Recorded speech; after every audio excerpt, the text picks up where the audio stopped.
Antes de irmos para o vídeo, não se esqueça de se inscrever no canal e ativar as notificações.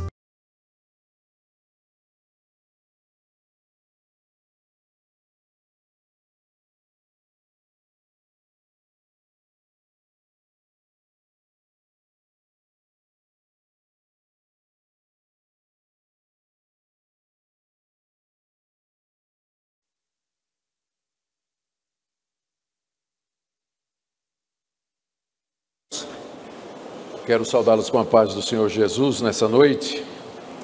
Mais uma vez agradecer o privilégio de participar dessa conferência, que tenho certeza já tem sido uma bênção na vida de tantos de nós. Hoje à noite vou falar sobre o tema Somente a Graça. E queria que vocês abrissem suas Bíblias na carta de Paulo aos Efésios, capítulo 2, nós vamos ler do verso 1 até o verso 10. Hoje pela manhã falamos somente a fé, sobre somente a fé, e agora sobre somente a graça. Efésios capítulo 2, de 1 a 10. Ele vos deu vida, estando vós mortos nos vossos delitos e pecados, nos quais andastes outrora, segundo o curso desse mundo, segundo o príncipe da potestade do ar, do Espírito que agora atua nos filhos da desobediência, entre os quais também todos nós andamos outrora, segundo as inclinações da nossa carne, fazendo a vontade da carne e dos pensamentos, e éramos por natureza filhos da ira, como também os demais. Mas Deus, sendo rico em misericórdia, por causa do grande amor com que nos amou, e estando nós mortos em nossos delitos, nos deu vida juntamente com Cristo. Pela graça sois salvos. E juntamente com Ele nos ressuscitou e nos fez assentar nos lugares celestiais em Cristo Jesus, para mostrar nos séculos vindouros a suprema riqueza da sua graça em bondade para conosco em Cristo Jesus. Porque pela graça sois salvos, mediante a fé. Isso não vem de vós, é dom de Deus, não de obras para que ninguém se glorie. Pois somos feitura dele, criados em Cristo Jesus para boas obras, as quais Deus de antemão preparou para que andássemos nelas. Até aqui a leitura da palavra de Deus. Nós vamos orar mais uma vez, pedindo que Ele ilumine o nosso entendimento para a compreensão da sua palavra escrita. Senhor, chegamos-nos a Ti mediante Jesus Cristo, por quem todas as coisas existem e são. E por meio dele nós pedimos a iluminação do Espírito Santo na compreensão da Tua palavra, para que na leitura e exposição da mesma sejamos confortados, instruídos, corrigidos, disciplinados, encorajados, tudo de acordo com a necessidade de cada um de nós que o Senhor conhece tão bem. Dá-nos graça, humildade diante da Tua revelação e usa-nos para abençoar a vida das pessoas que nos assistem também pela internet e que acompanham esse momento. É o que nós pedimos em nome de Jesus. Amém. Queridos, aqui no capítulo 2, o apóstolo Paulo está dizendo à igreja de Éfeso a maneira pela qual Deus graciosamente os salvou da situação de miséria e pecado que eles viviam através do Evangelho. Paulo está fazendo isso porque seu objetivo com essa carta que ele escreve primeiramente para os cristãos de Éfeso e depois a carta deveria ser lida nas igrejas daquela região, o alvo de Paulo é encorajar os cristãos diante das notícias que eles tiveram da prisão de Paulo e do desânimo que isso havia acontecido. No capítulo 3, verso 13, você tem o que seria o propósito prático da carta, quando Paulo diz assim: portanto eu vos peço que não desfaleçais nas minhas tribulações por vós, pois nisso está a vossa glória.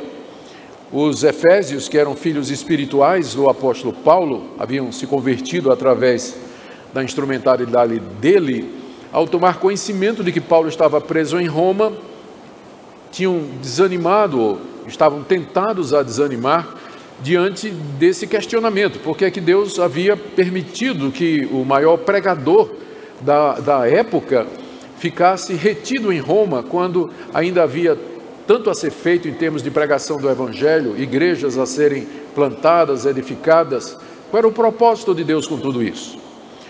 Paulo responde com essa carta, onde ele expõe a doutrina da igreja. Ele fala da igreja como sendo o plano eterno de Deus, capítulo 1. O Pai planejou, o Filho executou esse plano e o Espírito Santo o aplica. E ele ora, ainda no capítulo 1, para que os cristãos de Éfeso possam entender a grandeza desse mistério, desse plano de Deus. E para que eles possam também entender a grandeza desse poder que foi exercido na ressurreição de Cristo. E continuando nessa oração, Paulo explica ou fala de como Deus, mediante esse grande poder, os ressuscitou de entre os mortos, unindo-os a Cristo e dando-lhes a salvação pela graça. Depois, no final do capítulo 2, ele fala da criação em Cristo de um novo homem, judeus e gentios formando a igreja. E no capítulo 3 ele fala do seu ministério. E é o ponto que ele deseja chegar. Através do seu ministério, essa verdade da igreja como sendo um novo homem em Cristo Jesus, que une judeus e gentios, Deus havia levantado Paulo para pregar isso, e é por isso que ele estava preso. Portanto, a prisão dele não era motivo de desânimo ou questionamento, mas como ele diz aqui, no verso 13 do capítulo 3, nisso está a vossa glória. Os gentios, os efésios eram gentios, e Paulo estava preso porque estava anunciando o evangelho da graça de Deus aos gentios, em contraste com os judeus. E depois aí no capítulo 3, final do capítulo 3, ele ora mais uma vez pelos efésios, e de 4 a 6 ele trata de questões práticas como unidade da igreja, dons espirituais, santificação, plenitude do Espírito, família, batalha espiritual e assim por diante. Então nós estamos aqui no coração da carta, quando o apóstolo Paulo fala da graça de Deus que libertou os gentios da sua escravidão ao pecado e os trouxe para a igreja, esse novo homem formado em Cristo Jesus. Então o que nós vamos ver é, em primeiro lugar, uma exposição que Paulo faz do estado em que eles se encontravam quando o evangelho os alcançou, versos de 1 a 3. Depois a interferência ou a intervenção de Deus na vida deles através da pregação e como Deus reverteu esse quadro tenebroso que está aí pintado do verso 1 até o verso 3. Isso aí que nós falamos vai do verso 4 até o verso 6. No verso 7, Paulo fala qual o propósito de Deus em ter feito tudo isso, e depois de 8 a 10 ele tira 2 ou 3 conclusões que eu quero compartilhar com vocês aqui. A passagem é muito conhecida e é uma das passagens que foi mais usada durante a Reforma Protestante para enfatizar a graça de Deus na salvação, em contrapartida ao mérito humano, ao esforço humano para obter a salvação. O que eu quero chamar a sua atenção em primeiro lugar é a sequência em que Paulo faz isso.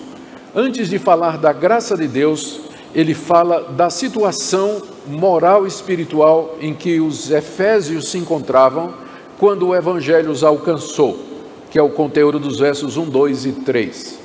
Você só pode entender a graça quando você entender a depravação total da raça humana. Não é sem razão que na sequência lógica dos chamados 5 pontos do calvinismo, a doutrina da depravação total vem primeiro. Se você não entender o ponto número 1 dos 5, os outros 4 não vão fazer sentido para você. Só quando você entende o que é a doutrina da depravação total, quando você percebe o efeito arrasador que o pecado teve sobre as faculdades humanas, aleijando a sua vontade, o seu arbítrio, o seu conhecimento, a sua consciência, a sua capacidade de escolha, é que você vai entender por que é necessário que haja eleição, que haja chamado e haja preservação dos santos, porque de outra maneira ninguém seria salvo. É a sequência que Paulo segue aqui. Para falar da graça, ele primeiro vai falar da depravação total, versos 1, 2 e 3. E só depois é que ele vai explicar a graça. Você só vai entender a graça se você entender o ponto número 1, que está aqui descrito nos versos 1, 2 e 3. Ou seja, os efeitos trágicos do pecado na raça humana, a ponto de colocá-los numa situação de miséria e condenação e de total impotência para a resolução por meios próprios. Paulo descreve essa situação com 4 ou 5 pensamentos.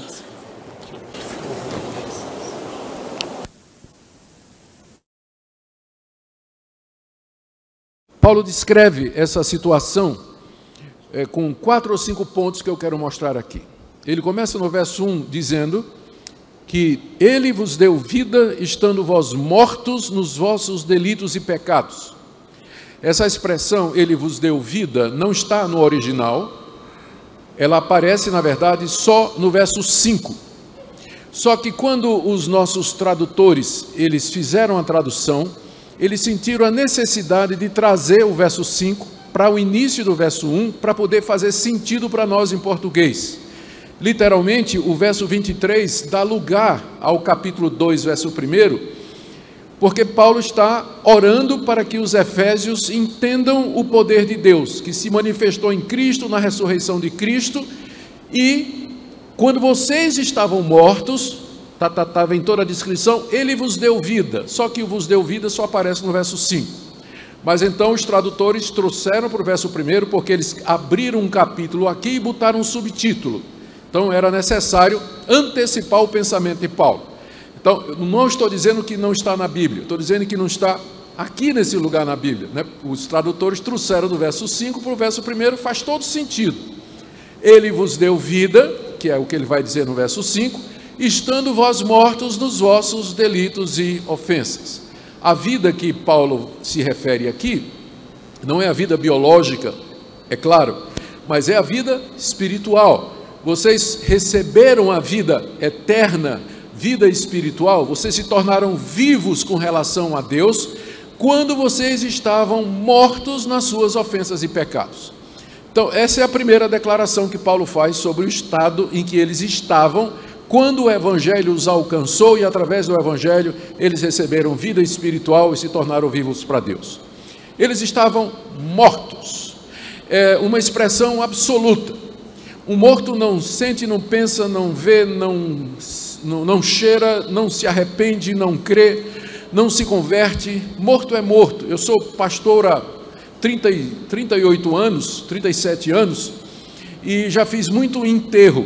Não é a parte que eu mais gosto do pastorado, eu lhe confesso. Especialmente quando eu vou ter que participar de uma cerimônia fúnebre de alguém que eu já conheci.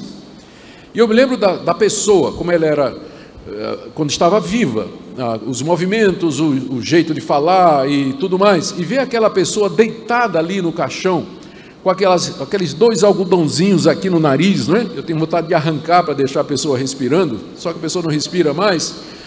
A visão é chocante. A pessoa está ali, está morta, ela recebe os sentimentos ou as expressões de pesar da sua família, a mulher que o abraça, a mulher que o beija, a criança que chora, o filho que derrama lágrimas sobre ele, mas ele não vê, não ouve, não sente absolutamente nada, ele não reage, ele não pisca os olhos, ele não treme, ele não dá qualquer sinal de reação. Essa é a figura que Paulo está usando aqui para se referir ao estado em que os efésios se encontravam, e não só os efésios, esse é o estado descritivo da raça humana antes da graça de Deus chegar, para descrever o estado em que eles se encontravam como resultado do pecado. Mortos para Deus, significando que se Deus o tocar, ele não vai sentir. Se Deus aparecer diante dele, ele não vai ver. Se Deus falar, ele não vai escutar. Deus primeiro tem que dar vida para que ele possa reagir, para que ele possa ver a Deus, sentir a Deus, escutar a Deus, obedecer a Deus. Primeiro Deus tem que regenerar, dar vida para que a pessoa se arrependa e creia. Na sequência, na ordem da salvação bíblica, o novo nascimento vem primeiro, arrependimento, conversão e fé vem depois. É Deus quem vem primeiro e dá vida.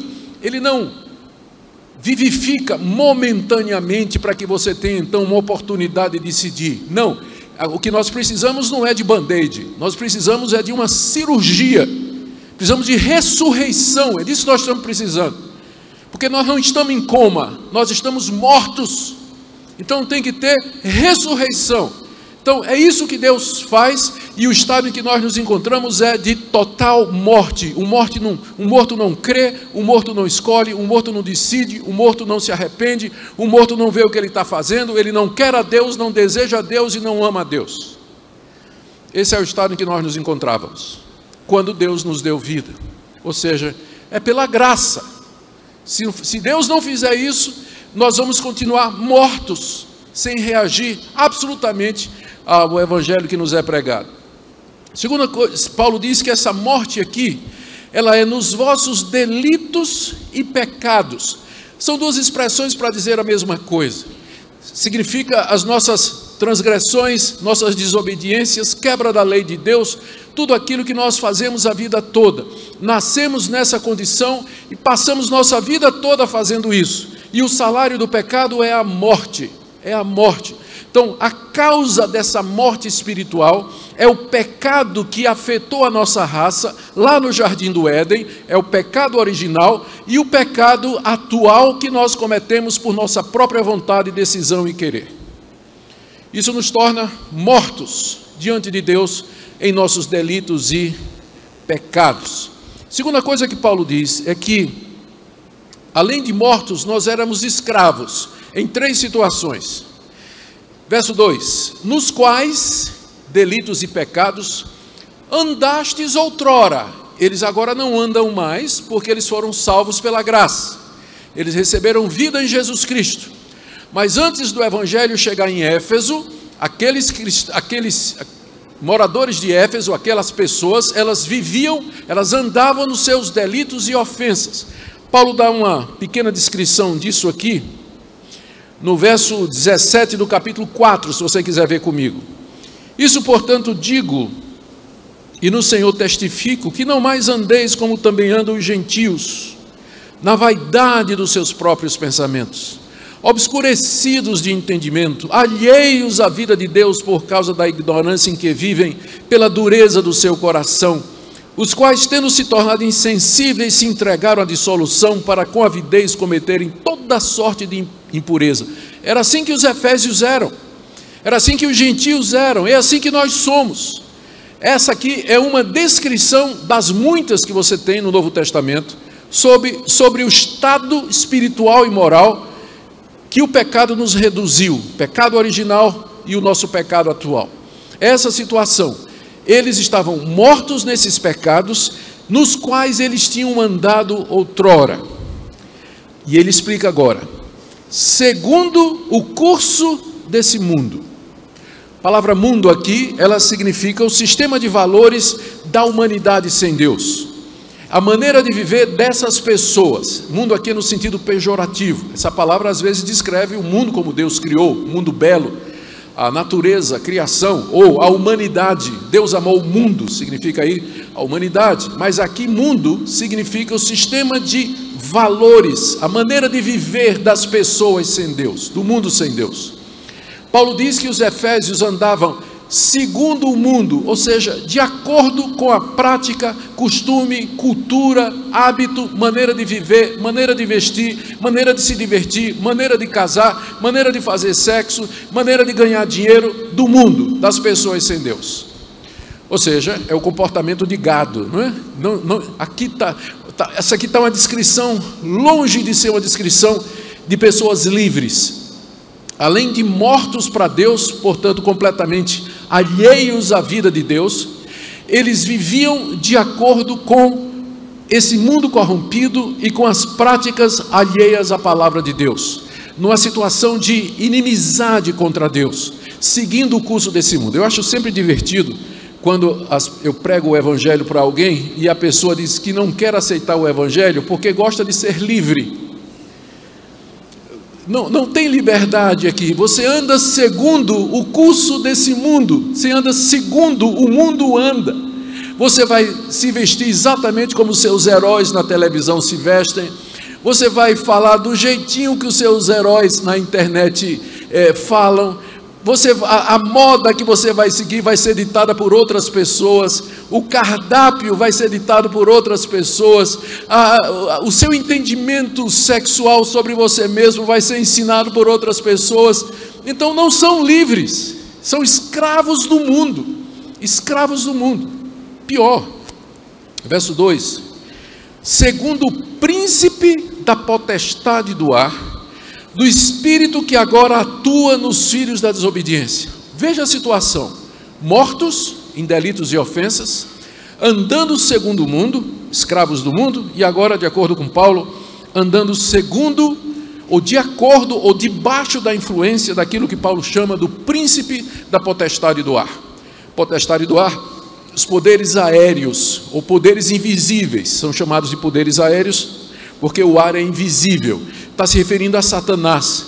Satanás é o príncipe, ele é o líder, ele é a potestade dos poderes invisíveis, poderes malignos, ele é o chefe dos demônios. Ele é um anjo caído, a Bíblia nos ensina sobre isso, que consigo tem outros anjos caídos também, pervertidos em si mesmos, voltados para a destruição da obra de Deus, que odeiam a Deus e querem corromper a raça humana e destruir o quanto eles podem. Eles são seres invisíveis e atuam nesse mundo de acordo com o que Paulo está dizendo aqui. Segundo o príncipe da potestade do ar, do espírito, ele não tem corpo, de vez em quando eu me divirto vendo os comentários em alguns posts meus, de alguém dizendo que costuma ver demônio. Como?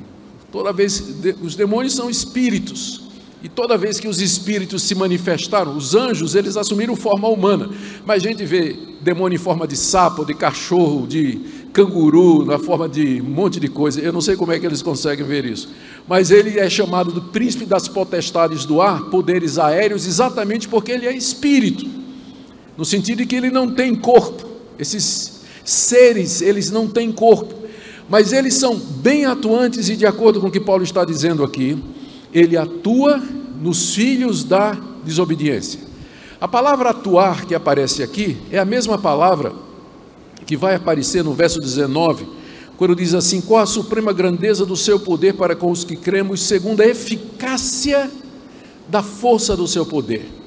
Ou seja, da mesma forma que o Espírito de Deus eficazmente atua em nós, o príncipe da potestade do ar atua nos filhos da desobediência. Nas palavras de Lutero, o homem é uma besta, ou está montado por Deus ou pelo diabo. Você não tem opção. Quem é o espírito que atua em você? Se não é o Espírito de Deus, é o príncipe da potestade do ar que atua na sua vida. Mas você não é neutro, você não é isento. Há um poder estranho a você, agindo em você. Ou é Deus, pelo seu Espírito Santo, agindo pelo poder da ressurreição para salvá-lo e resgatá-lo desse mundo, ou é o príncipe da potestade do ar que está fazendo isso. Eu não estou falando aqui em termos dualistas, eu não estou querendo aqui entrar nesse dualismo, não é, que parece dizer que Satanás tem o mesmo poder de Deus. É claro que o diabo faz isso nos filhos da desobediência. Veja como é qualificado. Ele atua nos filhos da desobediência. E quem são os filhos da desobediência? São exatamente aqueles filhos de Adão e Eva, você e eu, que pela desobediência dos nossos primeiros pais e por vivermos na desobediência, abrimos a porta, abrimos o nosso coração e a nossa mente para que esses espíritos atuem. E eles atuam de muitas maneiras. Não é só endemoniando pessoas, como uma boa parte do evangelicalismo brasileiro gosta de enfatizar, mas principalmente iludindo com mentiras, distraindo da verdade do evangelho, seduzindo com tentações, produzindo impressões e sentimentos que nos afastam de Deus e manipulando a realidade ao nosso redor para que nós caiamos em alguma de suas armadilhas. É essa a atuação que Satanás faz nos filhos da desobediência. É isso que nós somos, filhos da desobediência, filhos do primeiro casal desobediente, que anda em desobediência e que, portanto, tem esse espírito que atua em nós, para nos fazer permanecer na desobediência, para nos fazer aprofundar na desobediência e assim nos afastar mais e mais de Deus. Estão percebendo a seriedade da situação? Morto em ofensa e pecados, seguindo o curso desse mundo e atuado pelo príncipe da potestade do ar. no seu coração, na sua mente. E como se não bastasse, verso 3: entre os quais também todos nós andamos outrora. Note que agora Paulo usa a palavra nós. Quando ele usa a palavra nós, ele está falando como judeu. Ele está dizendo, isso que eu acabei de descrever não é uma coisa somente para os não-judeus. Os judeus receberam a lei de Deus, o pacto, a aliança, o culto, o verdadeiro conhecimento de Deus. Mesmo assim eles não creram, eles desobedeceram. Os gentios, os pagãos, viviam na mais completa treva, na maior ignorância, na dureza do coração, longe dos caminhos de Deus. Alguém poderia pensar que Paulo aqui está descrevendo somente os gentios. Paulo diz, não. Isso aqui é uma descrição de toda a raça humana. Início do verso 3, entre os quais também todos nós, inclusive nós judeus, andamos. O fato de que os judeus receberam a lei, foram iluminados, não quer dizer que eles escaparam dessa escravidão, de estarem mortos em ofensas e pecados, de andarem segundo o curso desse mundo e de terem a atuação do diabo na vida deles. É só você ler o Antigo Testamento, a história de Israel. Povo rebelde, povo que apedrejou e matou os profetas, povo que vivia constantemente aos pés de todo o altar, criando deuses e adotando deuses das nações pagãs, quebrando todo e cada mandamento de Deus. Por isso, a generalização de Paulo, entre os quais, filhos da desobediência, todos nós andamos outrora. Entre os quais, todos nós andamos outrora, judeus inclusive. E aí vem a terceira escravidão que ele menciona, a primeira escravidão do mundo, a segunda do diabo, a terceira da carne. Segundo as inclinações da nossa carne, fazendo a vontade da carne e dos pensamentos.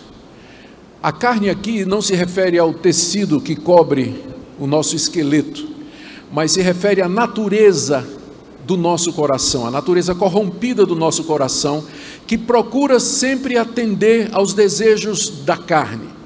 Não há nada em si errado em satisfazer os desejos da carne, como por exemplo o desejo por repouso, lazer, sexo, fome, sede, são desejos naturais que Deus colocou em nós. O problema é que por causa do pecado, nós queremos satisfazer esses desejos com a pessoa errada, da maneira errada, no lugar errado e no tempo errado. E como resultado, nós desvirtuamos o propósito de Deus com todas estas coisas boas. As pessoas vivem para satisfazer os desejos da sua carne, que em si, como eu disse, são legítimos, mas o pecado faz com que elas passem por cima das outras, desrespeitem as outras, matem outras, enganem outras, iludam outras pessoas, e com isso, então, por isso que a palavra, até a palavra que é usada na língua grega para se referir a esse tipo de desejo, que é concupiscência, no Novo Testamento ela ganhou uma conotação pejorativa, negativa. Concupiscência ou desejos carnais são aquelas paixões que você tem e que controlam sua vida, que levam você a fazer determinadas escolhas e que são, em última análise, a razão maior de você fazer o que você faz. Por que as pessoas existem? Fazer guerra, sexo, dinheiro, sempre foi isso. A diferença é que hoje eles fazem pela internet, mas sempre foi isso, sempre foi esse o desejo. Se você assistir aí esses shows que tem na televisão, se você acompanhar nas redes sociais determinados blogueiros ou lives e determinados artistas e tudo mais, a vida das pessoas se resume nisso, satisfazer os desejos da sua mente, da sua carne, dos seus pensamentos, ou seja, viver para si, experimentar tudo que esse mundo quer dizer. E aí elas pensam que são livres, quando na verdade elas vivem para satisfazer os desejos mais egoístas e mais corrompidos do seu coração. Essa é a situação em que nós nos encontramos, mortos em ofensas e pecados, escravos do mundo, escravos do diabo e escravos da nossa carne, dos desejos que habitam em nós, das concupiscências e das paixões que habitam no coração. E quando a gente pensa que não podia ficar pior, Paulo piora mais um pouco, final do verso 3. E éramos por natureza filhos da ira, como também os demais. Filhos da ira. Filhos da ira é a consequência normal de ser filho da desobediência. A desobediência traz a ira de Deus. A ira aqui é a ira de Deus. a ira de Deus. Então a nossa raça não somente é chamada de filhos da desobediência, por conta da desobediência dos nossos primeiros pais, mas a nossa raça também é chamada de filhos da ira, porque por causa das nossas transgressões e delitos, nós estamos debaixo da justa ira de Deus. A ira de Deus não é a raiva humana, é a reação justa da sua santidade contra a desobediência das suas criaturas, contra as suas criaturas que vivem para si mesmas quando deveriam viver para a glória de Deus, suas criaturas que quebram as suas leis, quebram seus propósitos e desafiam a sua vontade. A ira de Deus está sobre a raça humana, mortos, escravos e debaixo da ira de Deus. Essa é a descrição que Paulo faz aqui da situação dos efésios, antes da graça de Deus os alcançar. E eu quero fazer algumas perguntas para vocês antes de prosseguir. Diante desse quadro, vocês conseguem vislumbrar alguma situação em que a humanidade pode reconciliar-se por si mesma com Deus? Existe alguma capacidade na raça humana para perceber estas coisas e por si mesmas, por um ato da sua vontade poderosa ou do seu arbítrio libertador, sair dessa situação, transcender esses grilhões e estas prisões e alcançar um estado em que Deus vai se agradar deles? Vocês acham que é possível? Vocês entendem por que é importante compreender, em primeiro lugar, a doutrina da depravação total? Só então você vai apreciar o Evangelho. Só então você vai apreciar a graça de Deus. Só então você vai entender porque é que a Bíblia diz: não é por obras, não é por nada que você faça, não é pela sua conduta, não é pela sua moralidade. Você está morto, você é escravo, você está debaixo da ira justa de Deus. Segunda coisa,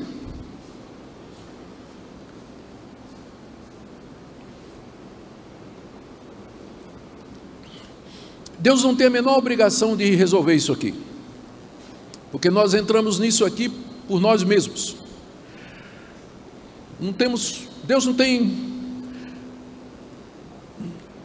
o dever, Deus não tem a obrigação, ou qualquer outra compulsão para resolver esse problema, que não seja simplesmente a sua livre e espontânea graça e misericórdia.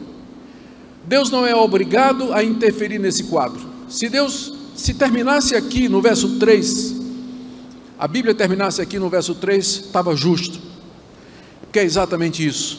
As pessoas que vão para o inferno e que estão no inferno, nenhuma delas pode levantar o dedo ou a mão e acusar a Deus dizendo: eu estou aqui de maneira injusta, o Senhor me mandou para cá de maneira incorreta, o Senhor não me tratou com justiça.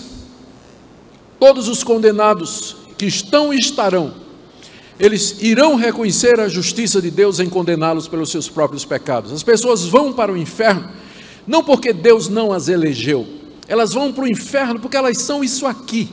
Essa é a causa que a Bíblia sempre coloca para a condenação do homem. O homem é responsável pelo seu estado de morte, escravidão, ira e condenação, por conta dos seus delitos e dos seus pecados. Não adianta querer colocar a culpa disso na porta de Deus, porque a Bíblia nunca faz isso. Na verdade, quando a Bíblia fala da graça de Deus, é sempre em termos positivos de salvação e misericórdia, que é exatamente o que vai acontecer no verso 4, onde então, depois de dar a ênfase e jogar em relevo a nossa depravação, a nossa culpa e a nossa condenação, o apóstolo Paulo apresenta agora a graça de Deus. E veja, verso 4, mas Deus, são as duas palavras mais importantes do texto. Mas Deus aponta para a intervenção de Deus no quadro de miséria e condenação da raça humana. Mas Deus, o que é que Deus fez? Deus fez alguma coisa. E o que é que motivou Deus a fazer? Não senso de justiça e não senso de obrigação. Paulo diz aqui no verso 4, Deus, sendo rico em misericórdia. Misericórdia é você tratar uma pessoa exatamente do oposto que ela merece. É você mostrar compaixão piedade, amor a pessoas que não absolutamente merecem o mínimo disso. É isso que é misericórdia. Vocês já devem ter ouvido, já contei essa ilustração dezenas de vezes, e vou contar mais 10 também, porque eu não conheço uma melhor. Eu não conheço uma melhor do que é misericórdia, e eu acho que aconteceu uma vez na minha vida para que eu nunca me esquecesse. Eu era evangelista no interior de Pernambuco, numa cidade chamada Gamileira. Estava pregando o evangelho lá, tinha alugado um sobrado, morava no primeiro andar, solteiro, fazia minha própria comida, cuidava da minha própria roupa, vivia solteirão, pensava inclusive que não tinha um dom do celibato, até o dia que eu vi minha mulher, né? Que me deixou na friend zone por um ano, por sinal. Mas vamos deixar para lá dessas coisas e voltar aqui para o ponto. Eu evangelizava de casa em casa, pregando o evangelho, já mencionei isso hoje de manhã. Aí era uma cidade canavieira, era uma cidade onde moravam os trabalhadores que trabalhavam numa usina chamada Cucaú. E tinha muita plantação de cana, a cidade era cercada por plantações de cana. Uma noite eu acordei com um barulho de um rato roendo alguma coisa na minha despensa. Eu acordei, fui lá na despensa, acendi a luz, não vi rato nenhum, mas encontrei a prova do crime, tinha alguma coisa ruída lá. Eu disse, tem um rato aqui em casa. Bom, quem sabe ele vai embora. Na noite seguinte acordei de novo com o mesmo barulho. E fui lá na despensa, acendi a luz, não procurei, não vi rato, não tinha rato correndo, não tinha nada. Vasculhei tudo, não encontrei nada. E o bicho roendo minhas coisas. E eu então resolvi pegar uma ratoeira, fui na feira, comprei uma ratoeira, armei com um pedaço de queijo, botei lá. Passou a noite toda, no dia seguinte cheguei lá, o queijo tinha ido embora, a ratoeira não tinha disparado. Nada. Aquilo começou a me atormentar e ficou pior quando o rato começou a roer meus livros. Aí eu disse, agora é pessoal. Pode roer minha comida, mas livro não. Falei com os moradores da cidade. Eles disseram, pastor, isso é um ratinho, tamanho de uma barata, é muito comum aqui nos canaviais, é chamado catita, é um ratinho desse tamanho. O senhor nunca vai pegar ele com uma ratoeira convencional, você tem que ter uma ratoeira própria para ele, tamanho de uma caixa de fósforo, que o senhor arma, o senhor vai pegar. Eu consegui uma ratoeira dessa, armei, passei a noite esperando. Gente, eu fiz tanto plano para matar aquele rato. Pelas noites que eu passei acordado, pelo dano moral, né, que o rato tinha me causado, eu tinha planejado assim, sessões de tortura se eu pegasse vivo. Meia-noite, pá, estalou. Peguei, acendi a luz, estava lá. O bicho era tão rápido que a ratoeira pegou ele pela pata traseira. Ele estava vivo. Eu levantei diante dos olhos, assim, ó. Né? Gente, aquele rato olhou para mim.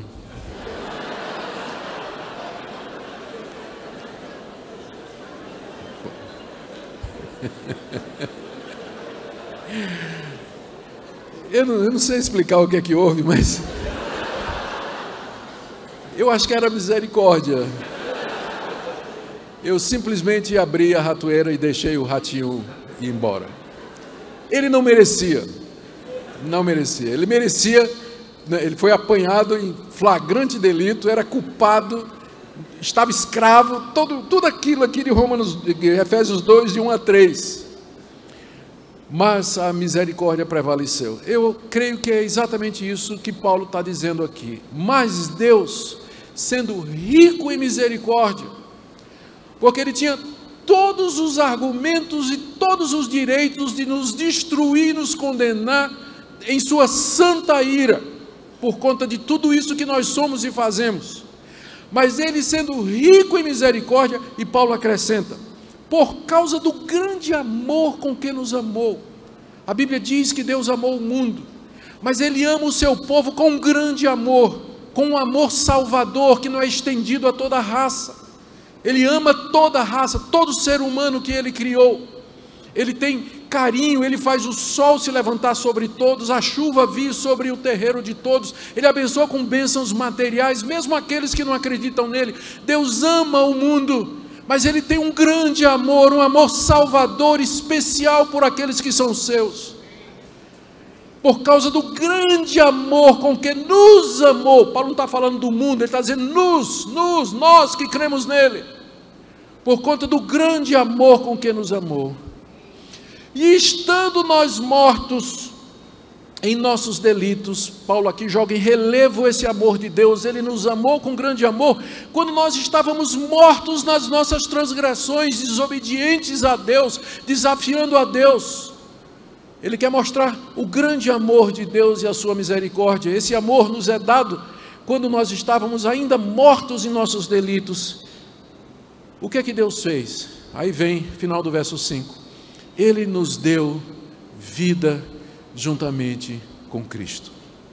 Ele podia ter nos dado condenação e ira, mas na sua grande misericórdia, sendo rico em misericórdia e por causa do grande amor com que nos amou, Ele nos deu vida juntamente com Cristo. E ele conclui: pela graça sois salvos. É isso que é graça, é exatamente isso aqui. É Deus estendendo misericórdia e amor salvador a um povo que está debaixo da sua ira e que merece a condenação eterna por todas as suas transgressões. É isso que é a graça de Deus, é isso que é a misericórdia de Deus. Note como, ao descrever o que Deus fez na sua misericórdia, no seu amor e na sua graça conosco, Paulo reverte os efeitos da queda e da depravação.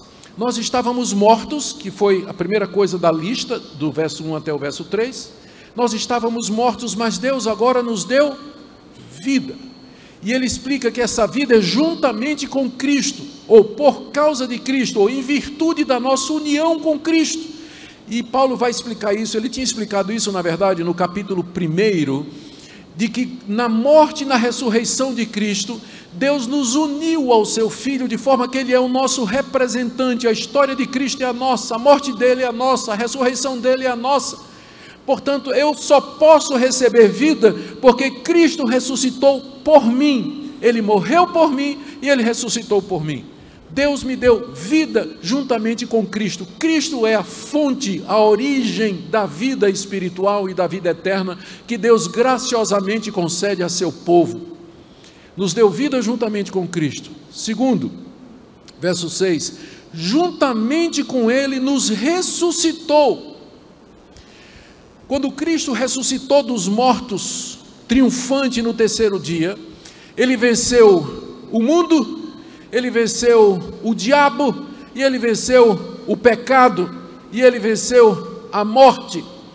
E nós, unidos a Cristo na sua ressurreição, igualmente vencemos estas coisas. Nós estávamos escravos do mundo, escravos do pecado, escravos do diabo, escravos da nossa carne, mas agora em Cristo Deus nos ressuscita, Ele nos liberta, Ele quebra os grilhões que nos amarravam, os grilhões morais, grilhões espirituais, negativamente falando, as prisões da nossa condenação e da nossa culpa. Em Cristo isso tudo é rompido, quando Ele ressurge de entre os mortos e nós juntamente com Ele. Estávamos mortos, agora temos vida. Éramos escravos, agora ressurretos. Final do verso 6, e nos fez assentar nos lugares celestiais em Cristo Jesus. A Bíblia diz que Cristo está sentado à direita de Deus, no trono da majestade nas alturas. O lugar à direita do rei é reservado para o príncipe eleito, para o príncipe que vai herdar todas as coisas, que vai herdar o mundo, vai herdar o reino. Cristo está sentado à direita de Deus depois de ter feito o trabalho de redenção, depois de ter ressuscitado dos mortos, sido exaltado e glorificado. Ele se assenta à direita de Deus, e adivinhe, nós estamos assentados com Ele à direita de Deus Pai, que é o lugar do Filho de Deus. Isso significa que nós não somos mais filhos da desobediência e filhos da ira. Nós somos agora filhos de Deus, assentados à direita de Deus em Cristo Jesus. Você percebe como em Cristo Deus desfaz, reverte toda a obra ou todos os efeitos da nossa condenação, da queda e dos seus efeitos sobre nós. Mortos, escravos, filhos da ira. Agora vivos, ressurretos e livres e filhos de Deus. É isso que é graça. E a pergunta é: Por que Deus fez isso, uma vez que ele não tinha nenhuma, não era compelido por nada do seu caráter santo, justo e verdadeiro para fazer isso? A resposta está no verso 7, introduzido pelo para, que indica condição ou indica motivação. Para mostrar nos séculos vindouros a suprema riqueza da sua graça em bondade para conosco em Cristo Jesus. Eu sei que Paulo já tinha dito que Deus fez isso porque Ele é rico em misericórdia, pelo grande amor com que nos amou e por causa da sua graça. Mas aqui ele acrescenta um motivo final, a razão última pela qual Deus faz todas as coisas, a motivação suprema para todos os atos divinos. Deus sempre procura a sua própria glória. Ele sempre procura a sua própria glória. Essa é a maior motivação que há em Deus. Se fosse em mim, seria pecaminoso. Porque se eu buscar a minha glória, eu vou descobrir que sempre tem gente mais bonito, que prega melhor, que sabe mais, é mais inteligente e mais capaz do que eu. Então, para um ser humano, para uma criatura limitada, marcada pelo pecado, buscar a sua glória, isso é impróprio, isso é imoral, isso é pecaminoso. Mas Deus é único, não tem ninguém semelhante a Ele, nem ninguém maior do que Ele. Portanto, Ele pode livremente buscar a sua própria glória. Na verdade, Ele faz todas as coisas para a sua própria glória. Esse é o motivo que Paulo coloca aqui. Depois de dizer no verso 6, nos versos 5 e 6, que Deus interferiu, que Deus nos salvou, mudou toda a nossa situação, ele dá o motivo para Deus mostrar nos séculos vindouros, ou seja, no mundo que está por vir, no mundo que se aproxima, no novo céu e na nova terra, para mostrar nos séculos vindouros a suprema riqueza da sua graça para conosco em Cristo Jesus. Isso significa que todo o plano da redenção encontra sua consumação aqui. E aqui está a resposta para a pergunta que as pessoas sempre fazem, e a Bíblia só tem essa resposta. Por que Deus criou o mundo? Para mostrar nos séculos vindouros a suprema riqueza da sua glória. Por que Ele botou Adão no paraíso sabendo que Adão ia pecar? Para mostrar nos séculos futuros a suprema riqueza da sua glória. Mas por que Ele deixou o homem cair? Para mostrar nos séculos futuros a suprema riqueza da sua glória.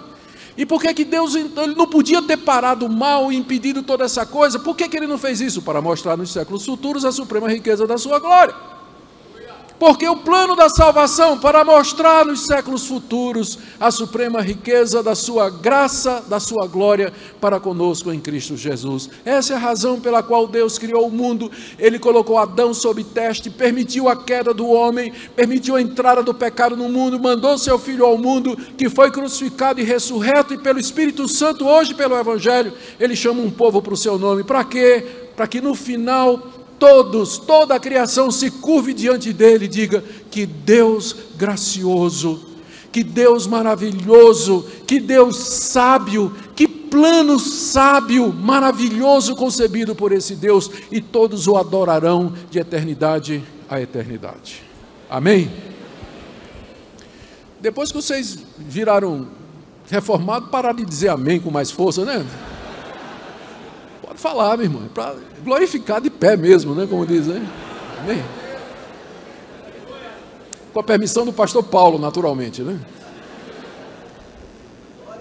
Amém, pastor. Paulo tira 3 conclusões aqui, e eu vou correr para elas. Primeira conclusão, verso 8. A pergunta é, no verso 7, em que sentido, nos séculos vindouros, a suprema riqueza da graça de Deus ficará evidente, a ponto de que todos o glorifiquem? Resposta no verso 8, porque pela graça sois salvos, mediante a fé, e isso não vem de vós, é dom de Deus.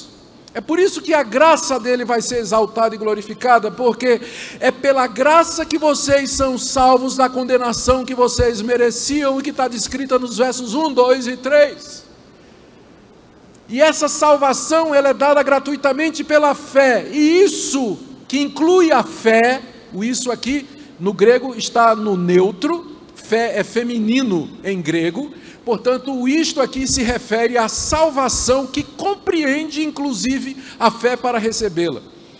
Todo esse sistema, todo esse plano não vem de vocês, é um dom de Deus. Dom é dom, gratuito, algo que é dado sem se querer nada em troca, algo que é dado espontaneamente, incondicionalmente.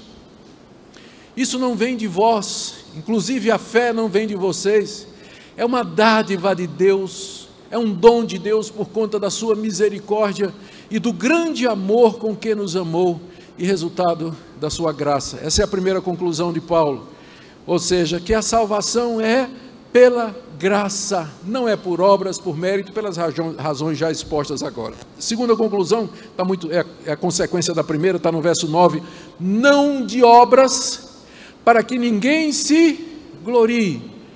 Se eu puder chegar no céu e dizer que de alguma forma eu participei nisso aqui, Deus será obrigado a repartir a glória dele comigo.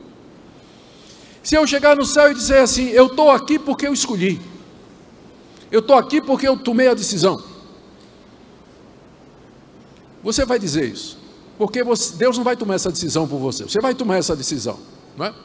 Aqui eu gosto de lembrar a ilustração que o meu sogro sempre usava, quando ele queria explicar essa questão toda aí. Ele dizia, mandava a gente imaginar uma rua bem movimentada, e onde tinha uma porta imensa, muito alta, aberta, e no alto da porta dizendo, vinde a mim todos vós que estáis cansados e oprimidos, eu vos aliviarei. Convite feito a todos, todos são convidados, porta está aberta, venham, vinde a mim todos vós, todos, venham, creiam, sejam perdoados, recebam perdão de pecados, Deus chama vocês. Passa uma pessoa, olha, quero saber disso, é coisa de crente, vai embora.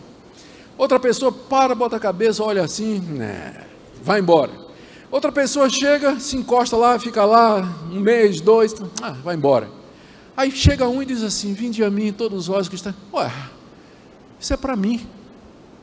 É exatamente isso. Eu escolho entrar, e a pessoa entra. Quando ela entra, do lado de dentro, em cima está escrito, só pode vir a mim aquele que o Pai trouxer. Você só entrou porque Deus lhe trouxe. Você entrou, mas depois que você entrou, você olha para trás e cai de joelhos e diz, Deus, se o Senhor não tivesse me chamado, se o Senhor não tivesse me persuadido, se o Senhor não tivesse me iluminado, me atraído com cordas de amor, eu nunca teria entrado. Antes parece uma decisão sua, senão eu decido, eu quero, e você entra. Mas quando você entra e olha para trás, você cai de joelhos em adoração e diz, Deus, é só pela graça que eu estou aqui hoje, só pela graça que eu estou aqui hoje, não de obras para que ninguém se glorie, toda a glória é de Deus. Última conclusão de Paulo, verso 10, por que ninguém se gloria? Porque nós somos feitura dele, a palavra feitura, grego, poema. Nós somos a obra de arte de Deus. O mundo é maravilhoso, mas a obra de arte de Deus é a igreja. Somos o seu poema. Somos feitura dele, criados em Cristo Jesus para boas obras. Porque a essa altura, Paulo já imagina, alguém pode dizer o seguinte, do jeito que você está falando aí, Paulo, como fica assim as ações humanas? Como é que fica o meu comportamento? Vai que eu creio nisso, que é pela graça e não é por obras e tudo mais, e aí eu vou me sentir à vontade para viver uma vida de pecado? Paulo diz, não, porque Deus nos criou em Cristo Jesus para boas obras. Nós não somos salvos pelas obras, porém não somos salvos sem elas. Elas fazem parte da fé salvadora. Elas fazem parte da graça, quando Deus muda o nosso coração, nos liberta da carne, do mundo e do diabo, Ele introduz um novo princípio de vida em nós, que nos leva a obedecer a Deus graciosamente, voluntariamente, como expressão de gratidão e de amor a Deus, não para ganhar a salvação, porque claramente é pela graça, mas para viver em gratidão a Deus. Fomos criados para boas obras, e olha como ele termina. que Deus de antemão preparou para que andássemos nela, para você não pensar que as suas boas obras são alguma coisa de você, até elas Deus já preparou de antemão para que você andasse nela. Por que Deus faz isso? Para que fique claro que é pela graça do começo ao fim. A graça me salva, a graça me transforma, ela me faz andar em boas obras, a graça me leva a Deus em gratidão, e a graça me levará para o reino eterno do meu Senhor e Salvador Jesus Cristo. Você crê nisso? Amém. Fiquemos de pé. Vamos orar a Deus nesse instante.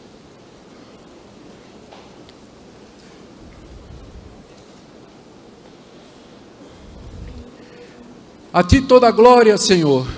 Bendizemos o Teu nome. E queremos já nos preparar para nos séculos vindouros anunciar a suprema riqueza da Tua graça para conosco em Cristo Jesus, nosso Salvador, por meio de quem tudo é. Te damos graças porque Tua misericórdia nos alcançou, pelo grande amor com que o Senhor nos amou. Se há alguém aqui essa noite lutando contra a culpa dos seus pecados, lutando contra uma consciência que o condena, Senhor, abre os seus olhos para ver a Tua graça, o Teu perdão e a Tua misericórdia. Se há pessoas que aqui nessa noite não compreenderam a graça e tentam se justificar diante de Ti, ganhar o Teu favor através da sua moralidade e das suas ações, ó Deus, faz com que a visão da graça soberana de Deus expulse todo o mérito humano do seu coração. Nós oramos também por aqueles que não entenderam a graça de Deus, receiam abusá-la ou que estão abusando da graça, sem perceber que a graça nos leva às boas obras. Abre o coração para que nós vivamos no equilíbrio santo da Tua palavra. Livra, Senhor, a igreja brasileira do falso evangelho do legalismo, das obras, dos usos e costumes, e nos ajuda a viver plenamente a graça que nos é oferecida mediante o Teu Filho Jesus, por meio de quem nós oramos agora. Amém. Vocês podem sentar. Deus abençoe, irmãos. Obrigado pela paciência.